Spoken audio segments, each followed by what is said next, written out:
안녕하세요. 저는 결혼 1년 만에 이혼하게 된 여자입니다. 날이 좋아지니 확실히 기분도 상기되나 봅니다. 깨끗한 하늘을 보니까 근심 걱정이 싹 다 가벼워지네요. 그래서 문득 수개월 전이 되어버린 저의 이혼 상처도 그저 푸른 도화지에 구름 한 점밖에 안 될 만큼 가벼운 상처로 느껴져서 공개적인 곳에 사연을 털어내보고자 합니다. 저는 30대 중반 늦은 나이까지 결혼을 안 하고 있었어요. 결혼에 관심이 없었습니다. 이대로 결혼할 상대가 안 생긴다면 죽을 때까지 안 해도 상관이 없었을 정도였죠. 그런데 저희 가족들의 입장은 아니었어요. 가족들은 가족이 있어야 얼마나 안정감 있는 삶을 살 수 있는지, 또 미래를 외롭지 않게 보낼 수 있는지 알기 때문에 매번 제게 결혼을 부추겼습니다. 부모님의 그런 마음은 이해가 되었어요. 부모님은 아마 외동인 제가 먼 훗날 혼자 남겨질 게 걱정이 되셔서 그랬을 겁니다. 저도 그게 겁은 날 것 같지만 그렇다고 오지도 않은 날을 위해 원치 않는 삶을 준비하고 싶진 않았어요. 그만큼 아직 제가 마음의 준비가 안 되었다는 뜻이었겠죠. 그렇게 시간만 보냈다 보니까 저도 어느새 40살을 바라보는 나이가 되어갔고, 그럴수록 아빠가 유독 조급해했어요. 아빠가 제 걱정으로 잠 못 이루는 날이 많은 줄 몰랐는데 엄마가 한날 아빠 몰래 아빠가 제 걱정 많이 하고 있다고 말을 해주더라고요. 근데 그게 별다른 실행력으로 연결이 될 줄은 몰랐습니다. 어느 날 아빠가 갑자기 소개팅을 잡아왔더라고요. 다짜고짜 저더러 몇 날 몇 시 소개팅 잡아놨으니까 나가보라는 거 아니겠어요? 내 나이에 무슨 소개팅이야. 그런 건 더 젊고 어리거나 스펙이 좋은 여자들이나 해야지. 나는 나이도 많은데 그냥 평범한 월급쟁이잖아. 바로 차일걸? 일단 만나보고 생각하라니까. 그쪽에서 네가 무슨 일 하는지 몇 살인지 그런 기본 정보는 다 알고 있어. 언제까지 이렇게 애처럼 살 거야? 엄마 아빠가 평생 너랑 같이 살 줄 알아? 이미 잡은 소개팅이라고 하니 별 수 없었습니다. 아빠가 저의 비혼을 스트레스로 느낄 만큼 걱정하고 있다 하니까 소개팅이라도 나가는 수밖에 없었죠. 그렇게 해서 저는 오래간만에 아빠가 고른 남자와 만남을 갖게 되었어요. 남자랑 교제를 목적으로 약속을 가져본 건 오랜만이라 기분이 좀 이상했습니다. 아무튼 그렇게 만났던 소개팅남이 저와 결혼까지 가게 된 남편이에요. 저와 남편은 미치게 좋아서 만났다기보다는 굳이 마음 안 맞는 부분이 없어서 계속 사귀었던 거고, 양갓집에서 하도 결혼을 재촉하니까 반개월 만에 결혼을 결정했던 거였어요. 마음이 아예 없었던 건 아니라서 남편도 저도 결혼에 대해 거부감은 없었죠. 우리 둘 다 비혼주의가 강력했던 입장이 아니라 당연히 인연이 생기면 결혼할 생각이 있었으니까요. 저희가 결혼한다고 하니 혼수랑 예단은 양갓집에서 알아서 다 해주셨습니다. 저희보다 더 신이 난 양가 집안 어른들을 보면서 저랑 남편은 부모님들께 여태 효도랍시고 해드렸던 건 별것도 아니었구나 싶었어요. 이제야 효도를 하는 것 같아 나름 뿌듯했었네요. 어쨌든 저희는 만난 지 반개월밖에 안 되었는데 얼떨결에 결혼까지 하게 되었습니다. 주변에서는 저더러 정신 나갔다고 하지만 저는 꼭 그렇게 생각하지도 않았어요. 미치게 사랑해서 결혼해도 이혼하는 사람들이 태반인데 저랑 남편은 서로 덜 사랑했으니 사람을 더 객관적으로 보고 판단할 수 있었다고 봤거든요. 애초에 남편이랑 저는 서로한테 콩깍지가 없어서 서로에 대해 착각할 이미지 따위도 없었다는 겁니다. 일부러 무언가를 안 보여주려고 숨기는 게 아닌 이상 말이죠. 그래서 저는 제 결혼 생활이 감히 평범하고 행복할 거라고 자신했어요. 남편이 제 사생활, 우리 부부 영역을 방해하지 않는 선에서 가지는 시간은 남편만의 자유라고 생각했고, 남편 또한 제 개인적인 영역을 터치하지 않기로 저희는 합의도 봤습니다. 이런 건 서로 덜 사랑이기 때문에 덜 집착할 수 있어서 가능했다고 생각했어요. 이렇게만 존중하고 산다면 당연히 갈등 횟수는 자연스레 적을 수밖에 없다고 봤죠. 그런데 신혼여행 날부터 본의 아니게 당황스러운 상황을 목격했는데요. 그로 인해 제가 살짝 역정을 냈었어요. 남편이 씻지도 않고 침대에 눕더라고요. 씻고 누우라니까 피곤한 목소리를 하면서 저보고 먼저 씻으라대요. 그렇게 피곤하면 먼저 씻고 나와서 먼저 자라고 했거든요. 그런데 그건 곧 죽어도 싫다더라고요. 이유는 단지 피곤해서였어요. 할 수 없이 제가 먼저 씻었습니다. 남편 피곤할 테니까 배려해서 일부러 서둘러 씻고 나왔어요. 그런데 남편 상태가 어땠는지 아시나요? 그 더러운 몸뚱어리로 이불을 돌돌 감아서 자고 있는 거 아니겠습니까? 심지어 이미 잠옷으로 갈아입은 채 말이죠. 잠옷으로 갈아입을 정신이 있었으면 먼저 씻으러 갈 것이지. 우리가 좀 오래 돌아다니긴 해서 피곤한 건 이해하겠는데 그렇기 때문에 더 씻고 자야 된다고 생각했거든요. 바깥 먼지도 둘러쓰고 땀도 흘렸단 말입니다. 그런데 남편은 찝찝하지도 않은지 그대로 잠들어 버렸더라고요. 제가 깨워도 꼼짝도 안 할 만큼 기절해버린 거 아니겠습니까? 일부러 안 일어나려는 것 같기도 했어요. 나중엔 결국 제 풀에 지쳐서 저도 포기해버렸어요. 피곤하니까 어쩔 수 없다 생각하고 남편을 이해해줬죠. 근데 남편이 다음날도 샤워를 안 하고 그냥 누우려고 하더라고요. 그건 좀 아닌 것 같아서 제가 필사적으로 침대를 막아섰습니다. 또 안 씻으려고? 좀 씻어. 어제도 안 씻었잖아. 찝찝하지도 않아? 자기한테서 땀냄새 엄청 나거든? 에이, 무슨 땀냄새가 난다고 그래. 가는 곳마다 에어컨 있어서 땀 생겨도 금방 다 증발해버렸는데. 지금도 만져봐봐. 안 끈적거리잖아. 과연 안 끈적거렸을까요? 어제 누적된 땀까지 곁들여져 사람 가죽이 아닌 다른 걸 만지는 기분까지 들었어요. 그 상태로 저를 안아주려고 해서 제가 진심으로 잔소리를 했더니 그제야 저한테 양보해주겠다는 듯 씻으러 가더라고요. 아무리 피곤해도 그렇지 땀 흘리고 샤워 안 하는 건 상대방에 대해 예의 없는 거 아닌가? 가는 동안에도 귀찮다고 얼마나 툴툴거렸는지 몰라요. 남편이 저렇게까지 귀찮아하는 모습은 처음 봤을 정도였습니다. 신혼여행 일주일 내내 제가 남편한테 씻으라는 말을 몇 번이나 했는지 모르겠어요. 연애 때는 전혀 그런 적 없었거든요. 물론 우리가 같이 해외여행을 갔을 만큼 장기간 연애를 해본 건 아니라서 원래 이런 사람인데 제가 몰랐을 수도 있어요. 그래서 남편한테 원래 그리 잘 안 씻냐고 직설적으로 물어봤는데요. 씻지 왜 안 씻어? 사람이 안 씻고 어떻게 사냐? 네 반응이 재밌어서 괜히 장난치려고 그러는 거야. 그 말에 진심으로 긴장했던 마음을 놓았던 기억이 나요. 남편이 정말 잘 안 씻는 게으름뱅이일까봐 얼마나 놀랐다고요. 제가 더러운 걸 잘 못 참거든요. 더 명확히 말하자면 깔끔한 사람을 좋아해요. 근데 남편이 평소 차림새가 참 깔끔해서 제가 많이 좋아했었어요. 그건 남편과 결혼하기 전까지 반개월 연애하면서 제가 많이 칭찬해줬던 부분입니다. 그래서 남편이 신혼여행 오자마자 갑자기 색다른 면모를 보여주길래 당연히 진짜 모습이란 생각을 못했죠. 그렇게 깔끔하던 사람이 순식간에 더러워지다니 단순히 신혼여행만의 문제라 생각하며 신혼여행 다녀오고 나서 남편 등짝을 한번 패주는 걸로 그 문제를 넘겼습니다. 그런데 혼란스럽게도 남편은 신혼여행 이후로도 더러운 짓을 멈추질 못했어요. 제 반응이 재밌다는 걸 핑계로 일부러 더 더러운 짓을 계속 자처했습니다. 그때마다 제가 남편을 질책하면 남편은 그저 미안하다고 실실 웃을 뿐이었죠. 그래도 그때까지는 여전히 남편이 장난치는 거라 생각했었어요. 그러나 본격적인 부부 생활을 시작하면서 저는 남편이 씻는 것에 진심으로 게으르단 걸 알게 되었습니다.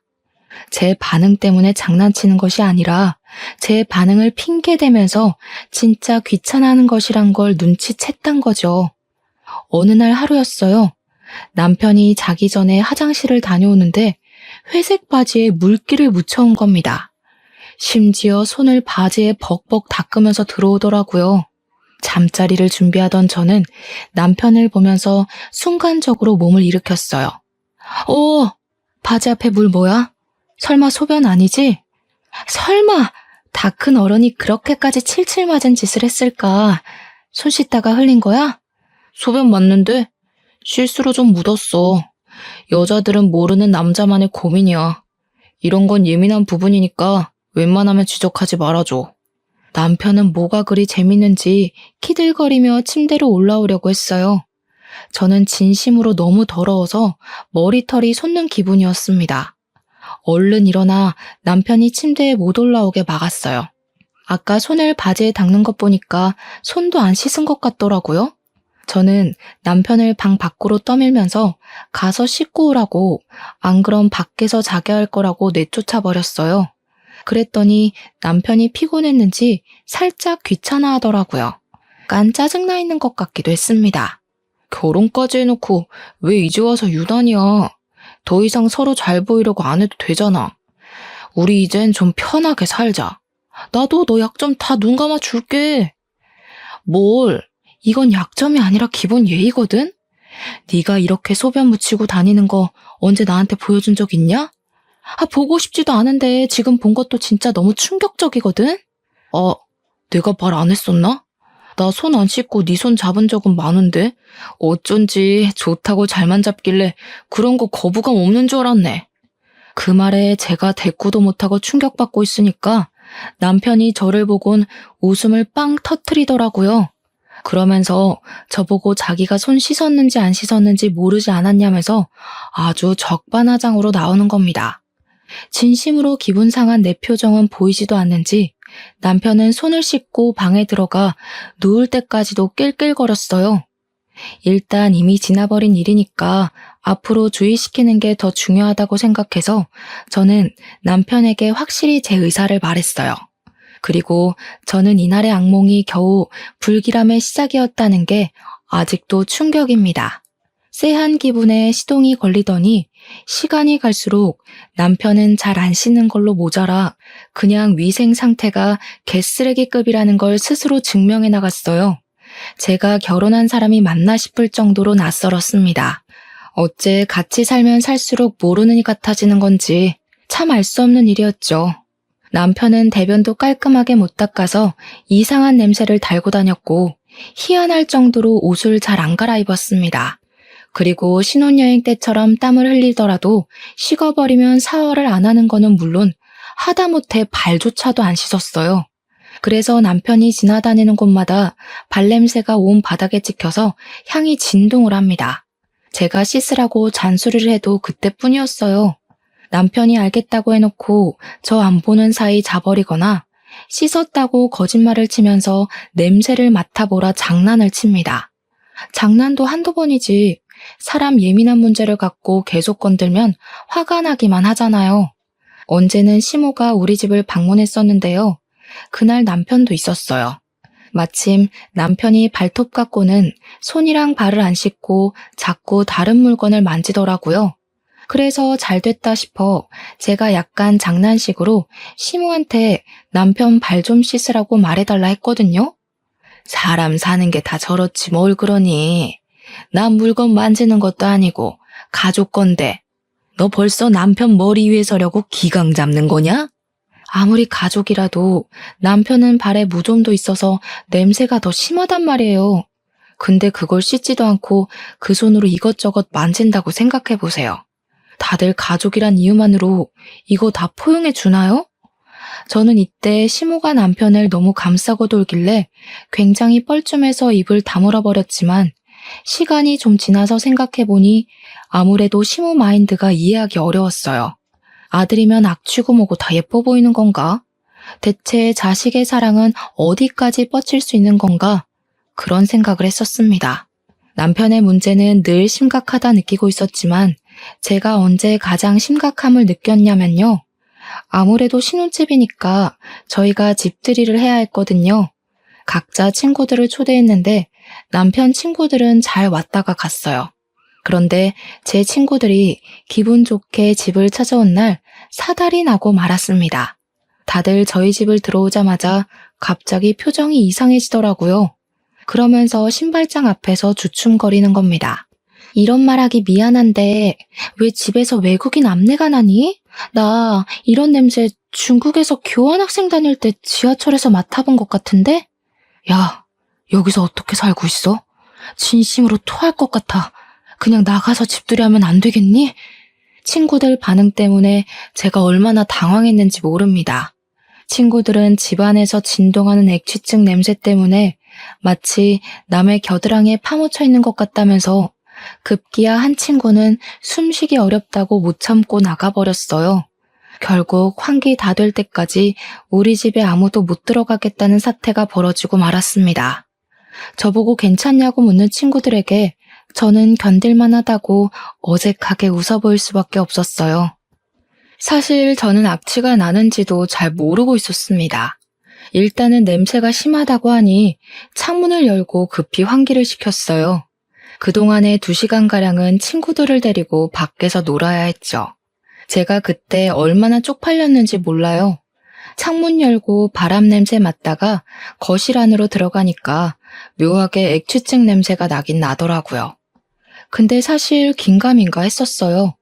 근데 저는 긴가민가하게만 느껴졌다는 것이 더 화가 나더라고요. 친구들은 숨을 못 쉴 만큼 괴로웠던 냄새라는데 저는 그 냄새에 익숙해져서 몰랐다는 거잖아요. 그 정도로 그 더러운 냄새에 적응된 제 자신이 너무 끔찍했습니다. 언젠가는 그 냄새가 곧 제 냄새가 될 수도 있는 거고 저도 모르는 사이 제 주변 사람들에게 안 씻었다고 억울한 누명을 쓸 수도 있는 거 아닙니까? 생각만 해도 기분 나쁘고 충격이었어요. 별거 아닌 것 같아 보이지만 집안에 존재하는 모든 것에 이상한 냄새가 밴다고 생각해 보세요. 이거 생각 외로 골치 아픈 문제입니다. 아무튼 환기가 되긴 했어도 가구들의 배인 냄새까진 어쩔 수 없어서 친구들은 잔잔한 액취증 냄새를 계속 느껴야 했습니다. 그 때문에 저희는 제대로 된 술자리를 갖지 못했어요. 친구들이 음식에서 액취증 냄새가 나는 기분이라면서 입맛이 뚝 떨어진다고 하더라고요. 저 같아도 음식 먹는데 겨드랑이가 떠오르면 입맛이 없어질 것 같거든요. 친구들이 대체 이런 냄새 왜 나는 거냐고 저한테 조심스레 물어보기도 했는데요.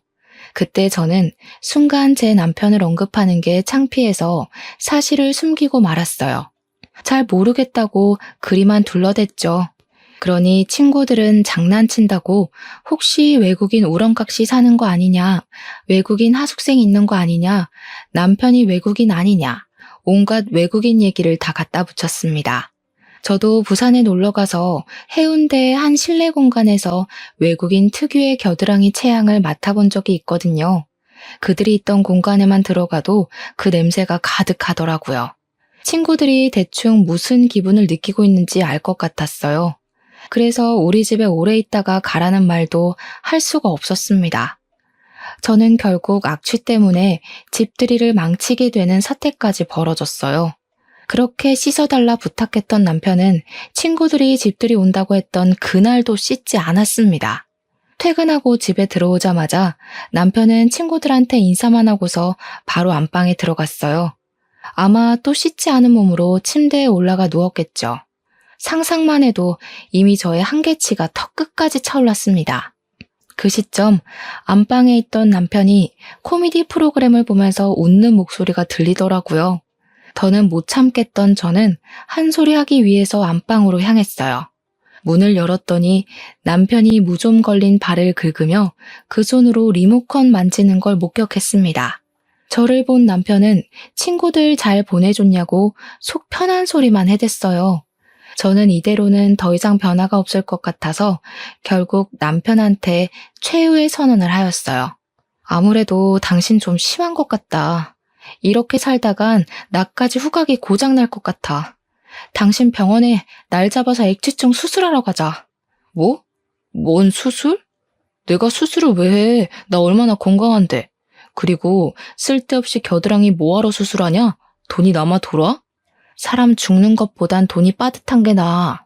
지금 이 방에도 악취가 진동을 한다고. 내 친구들이 오죽했으면 우리 집에 외국인 사냐고 물었겠어. 그 와중에 남편이 무좀을 얼마나 긁었으면 까만 이불에 발에서 떨어진 각질들이 나뒹굴고 있었습니다. 그마저도 제 눈에 엄청 거슬렸어요. 남편은 혼자 쓰는 침대도 아니면서 꼭 한 번씩 저런 식으로 이불에 더러운 짓을 저질렀습니다. 제발 무좀 관리도 좀 받아. 무좀도 배우자한테 옮길 수 있다는 거 몰라? 그리고 더럽게 왜 자꾸 잠자는 자리에서 발을 긁고 난리야. 당신 때문에 나까지 무좀 옮으면 나 진짜 집 나가버린다. 제가 악에 받쳐서 소리치자 남편은 그제야 자기 발 각질 때문에 그러냐면서 이불 위에 있는 이물질을 탈탈 털어서 바닥으로 죄다 떨어뜨렸습니다. 그 모습을 보는데 정말 기가 막혀서 말이 안 나오더라고요. 내가 안 씻어서 그런 거지 수술은 뭔 수술이야. 나도 누구 만나거나 필요할 땐 씻어. 특히 양치는 매일 하고 있고 한 번씩 사우나 가고 싶으면 씻고. 그게 다야? 고작 그런 걸로 떳떳하다 자랑하는 거냐? 다른 사람들은 매일 씻는 걸 도대체 당신은 왜 못해? 매일 씻는 건 상식이라고. 그거 다 편견이야. 나 봐. 매일 안 씻어도 엄청 건강하잖아. 그리고 씻어봤자 일하러 가면 5명 보는 게 다인데 뭐하러 굳이 때 빼고 광내겠어? 남편은 부동산 사무실에서 일하고 있습니다. 찾아오는 사람이 그리 많지 않아서 출근하면 잠만 잔다는 걸 우연히 들었어요. 남편이 복장은 깔끔하게 입는 편이라 사람들이 겉으로 보기엔 멀쩡한 줄 압니다. 향수를 얼마나 뒤집어 쓰고 다니는지 악취가 느껴지기 전에 향수 냄새에 놀라서 코를 막을 정도로 뿌려서 남편과 철썩 붙어있지 않는 한 웬만큼 냄새는 또 안 느껴지더라고요. 네 남편 냄새 난다고 동네방네 소문나는 것도 짜증나지만 한편으론 아무도 모르고 저만 길길이 날뛰는 것이 억울하기도 했습니다. 왠지 제가 예민해서 남편을 못 살게 구는 것처럼 비치는 것 같았거든요. 날 위해서 노력해줄 순 없는 거야? 내가 당신이랑 아무것도 못하겠다잖아. 우리 신혼인데 이게 뭐냐고. 날 아내로 생각한다면 수술 받고 무좀 약도 타먹고 노력하는 척이라도 좀 해. 갈수록 피곤하게 왜 그러냐. 우리 애초에 벗겨질 콩깍지도 없던 사이 아니었어? 나한테 실망할 것도 없는데 뭘 그렇게 몸서리를 치는데. 남편은 귀찮다고 제 말을 못 들은 척하며 그대로 누워서 자는 척을 했어요. 발 각질이 나뒹굴던 이불 위를 그대로 눕는 남편을 보고 저는 또 오만정이 다 떨어져 버렸죠. 이미 턱끝까지 차올랐던 한계는 제 이성을 그만 놓게 만들었습니다. 저는 끝내 그날 이후로 남편에게 각방을 선언했고 그제야 제가 성났다는 걸 인식한 남편은 얼렁뚱땅 미안하다는 말을 했습니다. 당연히 남편은 그 사과도 그저 말뿐이었어요. 저와 화해를 하기 위해 무언가를 행동으로 보여주는 건 전혀 없었습니다. 그렇다고 저희 부부 문제로 어른들에게까지 걱정 끼치고 싶진 않았어요. 그래서 각자 부모님 앞에서 티를 내진 않았습니다. 당연히 집안 행사가 있으면 문제 안 되게 착실히 이행했죠. 그나마 불행 중 다행이었던 건 시댁이 제사도 안 하고 명절도 안 지낸다는 것이었습니다. 두 분은 결혼하기 전에도 말씀하셨던 건데 명절 때마다 여행을 간다고 했었어요. 그래서 우리더러 친정을 가든지 여행을 가든지 알아서 하래서 그건 얼마나 좋았는지 몰라요. 결혼한 친구들도 저보고 유일하게 결혼 잘했다고 말해주는 부분이 바로 이 부분이었습니다. 그래도 남편이 친정에 가서는 우리 엄마가 시키는 대로 손도 씻고 나름 멀쩡한 사람인 척 하더라고요. 근데 그걸 보니 문득 나랑 연애할 때도 내가 보는 곳에서만 저런 식으로 멀쩡한 사람인 척 했겠구나 싶은 겁니다. 그 순간 잠깐 다스리고 있던 감정이 울컥 올라올 뻔했습니다. 뭔가 속아서 결혼한 기분이라고 해야 하나요? 신중하지 못해서 어른들 등살에 밀려 바로 결혼을 선택해버린 제 실수도 문제였지만 남편이 솔직하게만 말해줬어도 여기까지 오는 일은 없었을 텐데 아무리 생각해도 화가 났어요. 친정에 있는 동안 내내 이걸 부모님한테 일러 바쳐서 합가를 해야 하나 심하게 고민했습니다. 그러나 결국엔 또 고민뿐이었죠. 그렇게 무려 5개월이 더 지났고 저랑 남편은 그때까지도 각방을 쓰고 있었습니다. 중간중간 남편이 몇 번 화해 시도를 했었거든요. 그런데 그때마다 제가 의견을 굽히지 않고 수술하라 했더니 남편이 끝까지 수술은 하기 싫다고 하더라고요. 자기는 그 정도로 심각한 사람이 아니래요. 안 씻어서 그렇지 씻으면 없어질 냄새라나 뭐라나. 그래서 그럼 매일 씻으라고 하면 그건 또 뭐라고 변명하는 줄 아십니까? 지키지 못할 약속을 해버리면 나중에 제가 더 크게 실망할까봐 감히 약속을 못하겠다고 하는 거 아니겠습니까? 말만 미안하다 할 거면 왜 자꾸 저한테 말을 거는지 모르겠어요. 저는 남편의 반복적이고 똑같은 패턴의 사과를 더 이상 들어주지 않기로 했습니다. 그러니 제 태도에 기분 상한 남편이 우리 사이의 갈등을 끝내 시모한테 일러바쳤나 보더라고요. 아니나 다를까. 시모가 직접 우리 집까지 행차하신 거 아니겠어요? 생긴 건 길바닥에 떨어진 음식도 주워 먹게 생긴 것이 어지간히 깔끔 떠는 편인가 보구나.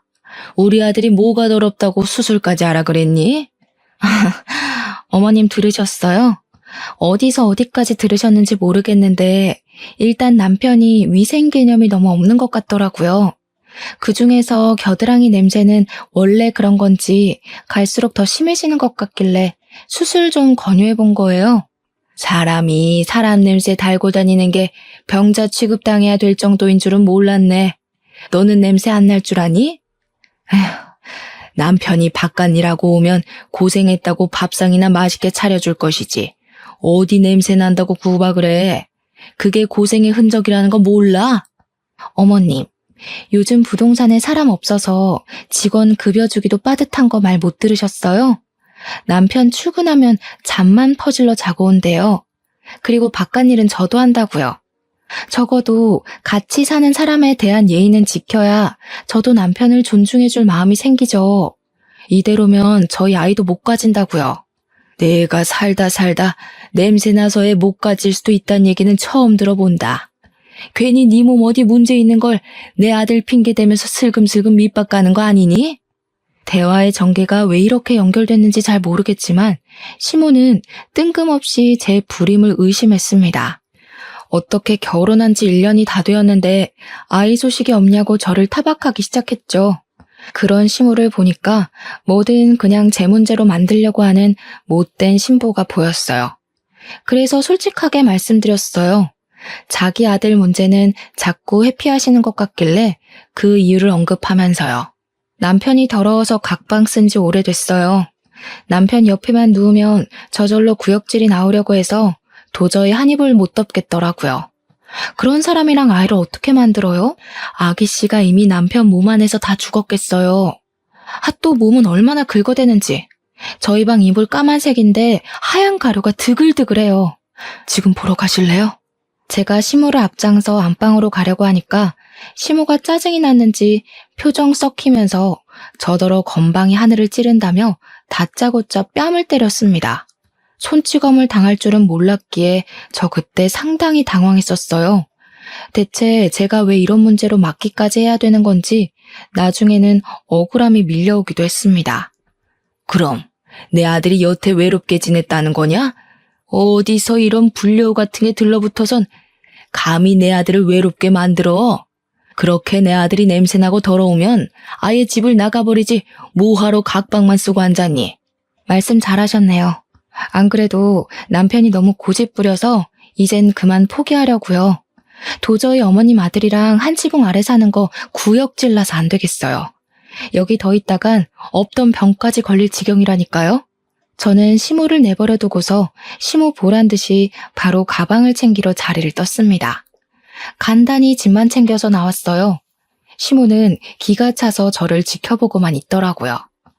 그 순간 나가기 전에 갑자기 어떤 생각이 번뜩 떠오른 겁니다. 발길을 돌려 시모한테 다가가 냄새를 맡아봤어요. 그러니 시모가 기겁하면서 저를 기겁하면서 밀어내더군요. 어머님, 어쩐지 어머님은 이 집에 오랜만에 들어오는데도 아무렇지 않길래 이상하다 했어. 어머님도 앞내 너무 심각하네요? 솔직히 말해보세요. 주변에 사람들 안 오죠? 곁에 왔다 하더라도 아마 다들 속으로 욕했을걸요? 어머님도 지금 아드님이랑 똑같이 병자니까. 뭐? 이 년이 진짜 막 나가기로 작정했나? 집 나가려니까 눈에 뵈는 게 없는 거야? 네 시엠이거든? 예의 없게 무슨 짓이야? 예의를 갖췄기 때문에 어머님이라고 불러드리고 있는 거잖아요. 대신 이 집 문턱 나가면 더 이상 어머님 며느리 안 할 거라서 말은 예쁘게 못해요. 근데요, 지금 보니까 어머님도 냄새 심한데 혹시 그동안 시댁 못 오게 했던 이유가 이거예요? 실제로 저는 남편과 연애부터 결혼 생활을 하면서 단 한 번도 시댁을 가본 적이 없습니다. 그냥 밖에서 시댁이라는 아파트 건물만 봤을 뿐이었어요. 시댁을 방문할 기회가 없었던 것도 아니었거든요. 근데 시댁과의 모든 약속은 전부 다 밖에서 해결했어요. 결혼 인사를 갔을 때도 외식을 했고, 신혼여행 다녀오고 나서 인사를 드리러 갔을 때도 외식을 했죠. 시부모님 두 분 생신을 챙길 때도 외식을 하였습니다. 제사도 안 하고 명절도 없으니 제가 몰래 시댁을 찾아가지 않는 이상 시댁을 가볼 이유가 없더라고요. 한번 가볼 마음은 있었지만 일을 다니다 보니까 귀찮아서 자꾸 미루는 바람에 그마저도 못 가봤네요. 근데 그날 시모에게서 나는 체향을 맡아보니까 설마 시댁에도 우리 집에서 나는 악취랑 비슷한 냄새가 나서 그러나 싶더라고요. 그저 추측으로 물었던 건데 시모 얼굴이 순식간에 벌개지는 것을 보니 전곡을 찌른 것 같기도 했습니다. 그건 아직도 확인되지 않은 의문이긴 하나 왠지 맞는 듯 했어요. 저는 괜히 평생 냄새에 절여서 익숙해져 온 시모가 불쌍해서 어깨를 톡톡 두들겨 주었어요. 그리곤 신발장으로 가 신발을 신었죠. 참, 손주발하셨죠? 어디서 들었는데 액취증이 유전 가능성 높다더라고요. 저 절대 어머님 집안 혈육 안 낳아줄 거예요. 애 불행하게 만들 일 있어요? 제가 볼 땐 어머님 아들은 함부로 방생하면 안 될 것 같아요. 그냥 병자 아들 끼고 끼리끼리 사세요. 괜히 남의 집 딸내미 건강 망쳐서 원망 사지 마시고요. 저의 마지막 인사말에 시모는 더 이상 참지 못하고 제게 달려왔는데요. 저 얼른 현관을 빠져나와 문을 닫아버렸습니다. 계단을 뛰어내려와 버렸죠. 실내에서 시모의 목소리가 얼마나 쩌렁쩌렁하게 울리던지 그렇게 그 집을 탈출하게 되었어요. 원래는 그날 이혼을 할 생각은 아니었거든요. 남편이랑 언제 진지하게 이혼 얘기를 해볼까 날짜를 정하고 있었을 뿐이었어요. 근데 마침 시모가 찾아와서 제 속을 들들 볶아주는 덕에 무작정 저질러버린 거였죠. 어쨌든 그날 친정으로 가자마자 남편한테 곱게 합의 이혼하자고 문자를 보냈어요. 그런데 의외로 남편이 당황해서 전화가 왔더라고요. 남편이 그동안 제 잔소리를 귀찮아해서 좋아할 줄 알았는데 느닷없이 저를 붙잡는 거 아니겠어요? 무슨 소리야? 이혼이라니? 각방 쓰는 것까진 내가 봐줄 수 있는데 이혼으로 협박하는 건 아니지. 아무리 우리가 적당히 좋아하는 마음으로 결혼했다고 해도 이렇게 쉽게 이혼하는 게 말이 돼? 결혼한 지 이제 겨우 1년 넘었는데 우리가 애초에 그 정도의 마음으로 결혼한 이유가 뭐였는데 서로한테 미쳐서 결혼하면 그만큼 서운한 것도 많아서 존중도 못 해주고 마음도 빨리 식어서 그런 거 아니었어? 나도 당신이랑 살면서 이딴 이유로 이혼하게 될 줄은 몰랐다. 그러게 적당히 했어야지. 네 멋대로 하고 살 거면 결혼을 왜 했니? 이미 너네 엄마랑은 말 끝냈으니까 거기랑 얘기해. 야, 일단 만나서 얘기해. 우리 엄마가 쓸데없는 소리 했지? 엄마는 무조건 부정적으로 얘기하는 사람이라서 귀 기울여 들을 필요 없어. 내가 다시 설명할게. 나 매일 씻을 테니까 우리 천천히 얘기해보자. 남편은 제가 시모한테 혼쭐 나면 고개 숙이고 한 발 물러날 줄 알았나 봅니다. 그랬는데 제가 바로 이혼 통보를 해버리니 당황스러웠겠죠. 근데 남편이 진짜 이혼만큼은 하기 싫었나 봐요. 남편 입에서 매일 씻겠다는 말이 나올 줄은 몰랐는데 의외였어요. 심지어 필요하면 수술도 흔쾌히 하겠다고 난리대요. 수십 번이나 기회를 줬는데 절벽 끄트머리로 내몰리니까 그제야 무서운가 보지? 그렇게까지 고집 부려야 말 듣는 놈이랑은 더 이상 못 살아. 비 맞춰주기도 싫고. 또 이미 네 엄마한테 뺨 맞은 게 기분 나빠서 어머님으로 모시고 싶지도 않아. 맞았어? 엄마가 때렸다고? 엄마가 그런 말은 없었는데. 내가 가서 혼내줄게. 내가 다 잘못했어. 너 아니면 누가 나 같은 거랑 결혼해준다고. 나 이대로 이혼하면 죽을 때까지 혼자 살아야 될지도 몰라. 그게 내가 바라는 거야. 넌 제발 결혼하지 말고 혼자 살아줘. 그 썩은 몸뚱아리를 또 누구 주려고. 너 하나 살자고 다수를 죽이는 건 좀 아니지 않아? 대체 어쩌다가 그 지경으로 컸는지 모르겠는데 제발 이 계기로 위생 개념 좀 갖췄으면 좋겠다. 남편은 제 말에 더 이상 매달리지도 않고 아무 대답이 없었습니다.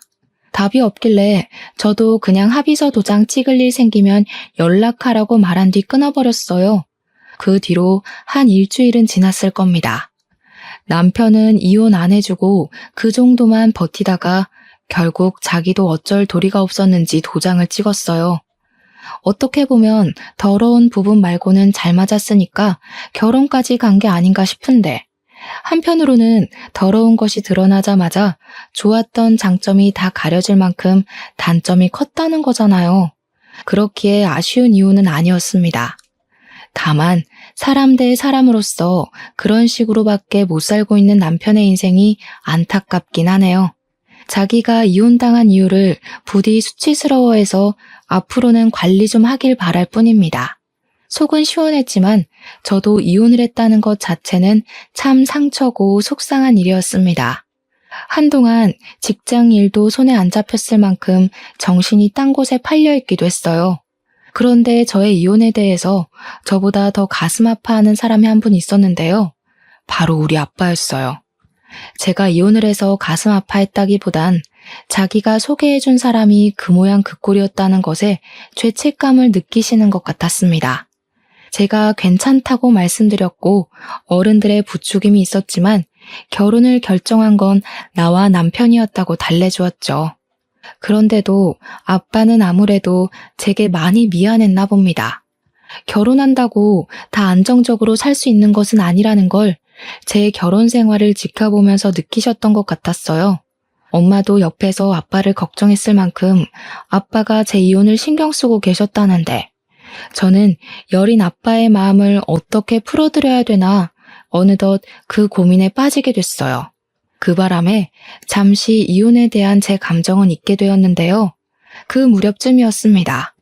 퇴근하고 귀가 중인데 갑자기 엄마한테 전화가 오더라고요. 받았더니 아빠가 집 근처 파출소에 있다고 그리로 오라는 거 아니겠어요? 무슨 일 생겼나 싶어서 그날은 지하철이 아닌 택시를 이용했습니다.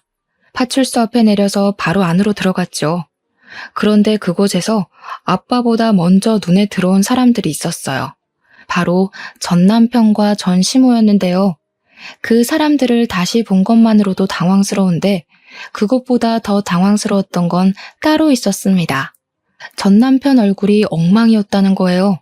제가 상황을 묻기도 전에 전 시모가 저를 발견하곤 벌떡 일어났습니다. 그리곤 제법 성난 얼굴로 달려들었어요. 갑자기 팔을 뻗어 무방비하게 서 있는 제 머리채를 잡고 흔들었죠. 남의 자식 건드릴 배짱이 있었으면 이 정도 각오는 했겠죠.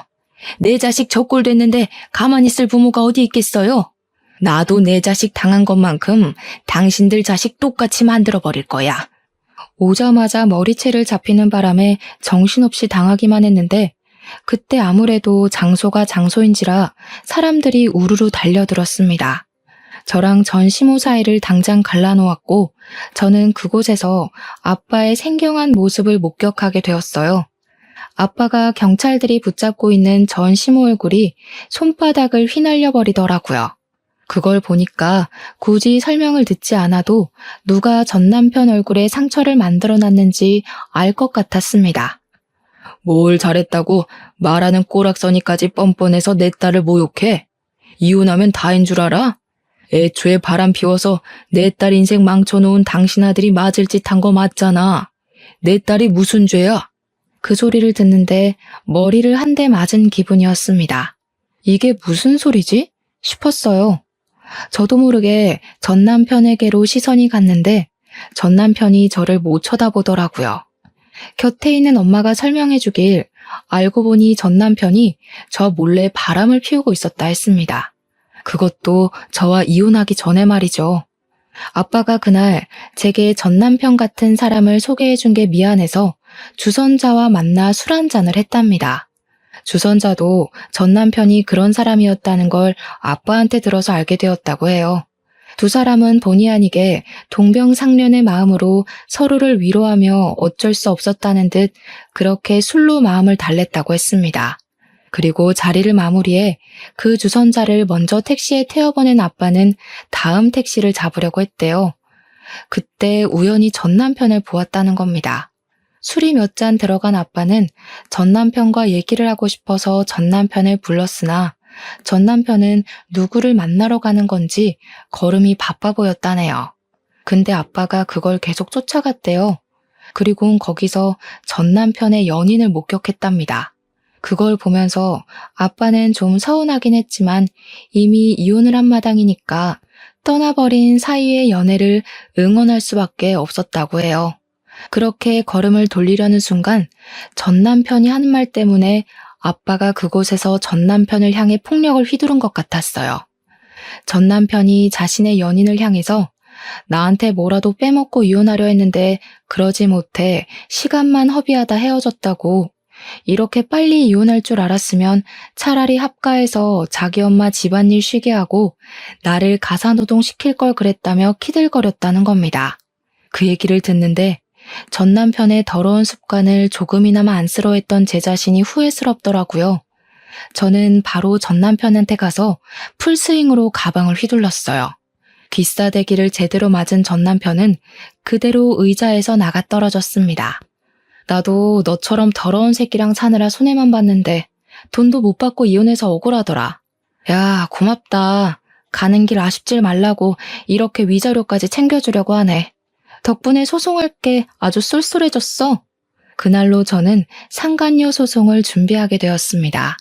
그쪽에서 아빠를 폭행죄로 고소할 거라길래 저도 시모를 폭행죄로 고소하겠다고 했더니 전 남편이 결국 아빠의 폭행 문제는 합의를 해줬어요. 이혼으로 끝인 줄로만 알았던 관계가 드디어 끝난 거라고 봐야 했어요. 만약 아빠가 알아내주지 못했다면 저는 전 남편에게 영원히 바보 전처로 기억되었을 거예요. 아빠는 저의 구세주입니다.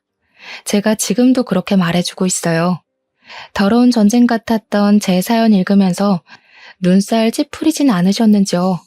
다른 무거운 고민과 달리 별 시덥지 않은 고민처럼 들렸을지 모르겠지만 제겐 일상생활이 송두리째 흔들렸을 만큼 괴로운 하루들이었습니다. 지금은 벗어나서 그저 평범한 삶이 감사하기만 하죠. 그러니 별것 아닌 것처럼 보이는 제 사연에도 응원 한마디씩 해주시면 감사하겠습니다. 들어주셔서 고마워요. 좋은 하루 보내세요.